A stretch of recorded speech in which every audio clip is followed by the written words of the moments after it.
एक धनी सेठ के 7 बेटे थे। 6 का विवाह हो चुका था। 7वीं बहू आई। वह सत्संगी माँ बाप की बेटी थी। बचपन से ही सत्संग में जाने से सत्संग के सुसंस्कार उसमें गहरे उतरे हुए थे।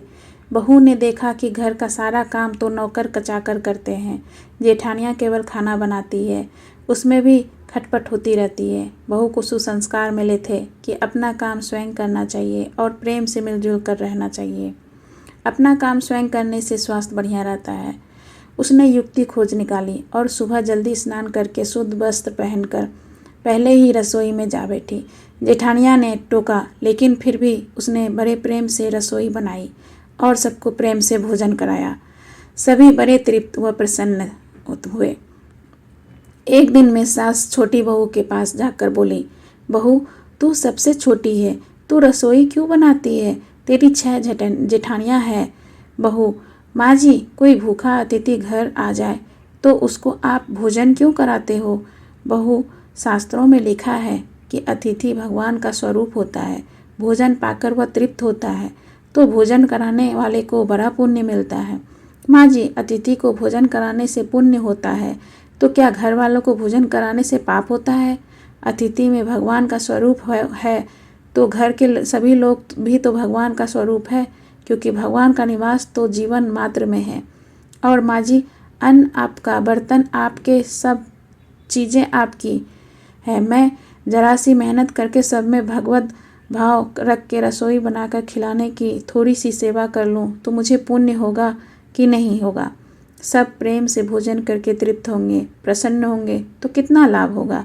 इसलिए माँ जी, आप रसोई मुझे ही बनाने दो। कुछ मेहनत करूँगी तो स्वास्थ्य भी बढ़िया रहेगा। सास ने सोचा कि बहू बात तो ठीक कहती है। हम इसको सबसे छोटी समझते थे, पर इसकी बुद्धि सबसे अच्छी है। दूसरे दिन सास सुबह जल्दी स्नान करके रसोई बनाने बैठ गई।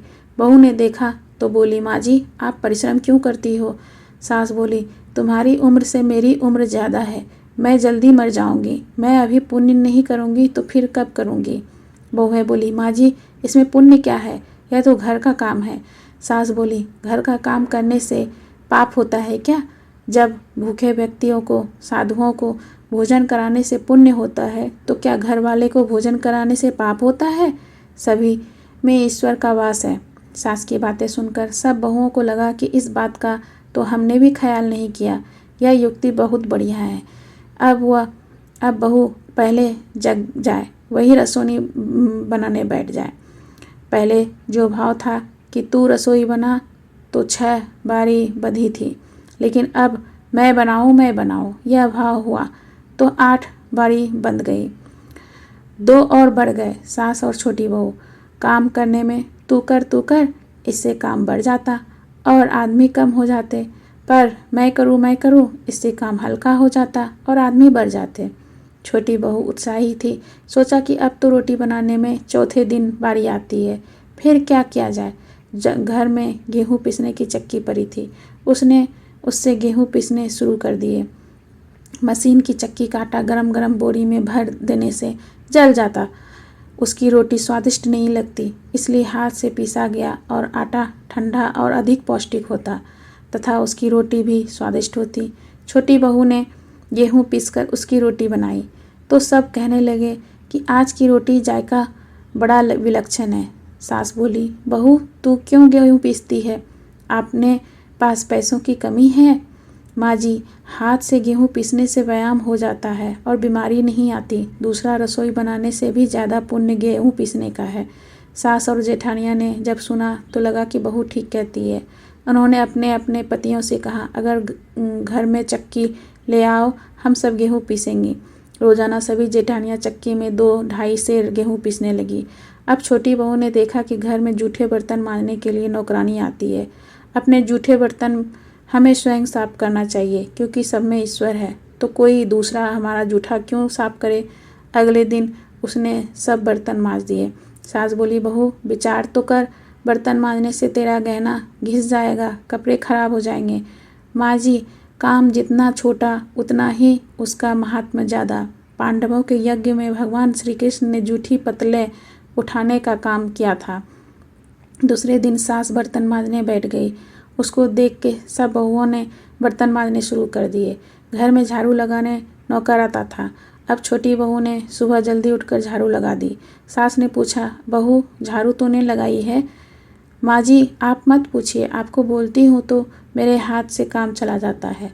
झाड़ू लगाने का काम तो नौकर का है, तू क्यों लगाती है? माँ जी रामायण में आता है कि वन में बड़े बड़े ऋषि मुनि रहते थे, लेकिन भगवान उनकी कुटिया में ना जाकर पहले सबरी की कुटिया में गए, क्योंकि सबरी रोज चुपके से झाड़ू लगाती थी, पंपास का रास्ता साफ करती थी, कहीं आते जाते ऋषि मुनियों के पैरों में कंकर न चुभ जाए। सास ने देखा कि यह छोटी बहू बहुत तो सबको लूट लेगी, क्योंकि यह उस सबका पुण्य अकेले ही ले लेती है। अब सास और सब बहुओं ने मिलकर झाड़ू लगाने शुरू कर दी। जिस घर में आपस में प्रेम होता है वहाँ लक्ष्मी बढ़ती है, और जहाँ कलह होता है वहाँ निर्धनता आती है। सेठ का तो धन दिनों दिन बढ़ने लगा। उसने घर की सब स्त्रियों के लिए गहने और कपड़े बनवा दिए। अब छोटी बहू ससुर से मिले गहने लेकर बड़ी जेठानी के पास गई और बोली, आपके बच्चे हैं, उनका विवाह करोगी तो गहने बनवाने पड़ेंगे। मेरे तो अभी कोई बच्चा है नहीं, इसलिए इन गहनों को आप रख लीजिए। गहने जेठानी को देकर बहू ने कुछ पैसे और कपड़े नौकरों में बांट दिए।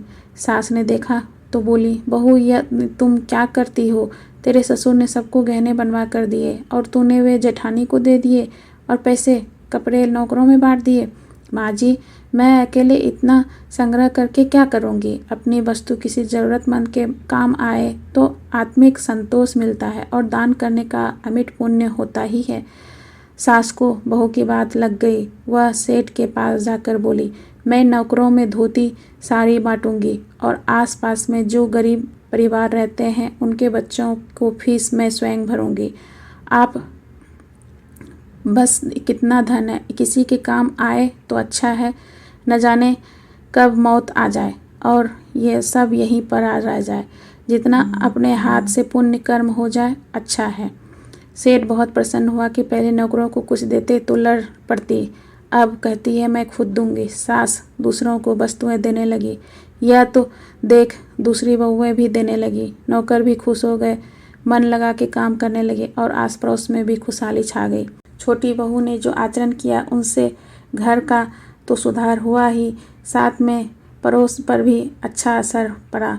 उसके घर में भी सुधार आ गए। देने के भाव से आपस में प्रेम भाईचारा बढ़ गया। इस तरह बहू का सत्संग से मिली सूझबूझ ने उसके घर के साथ अनेक घरों को खुशहाल कर दिया।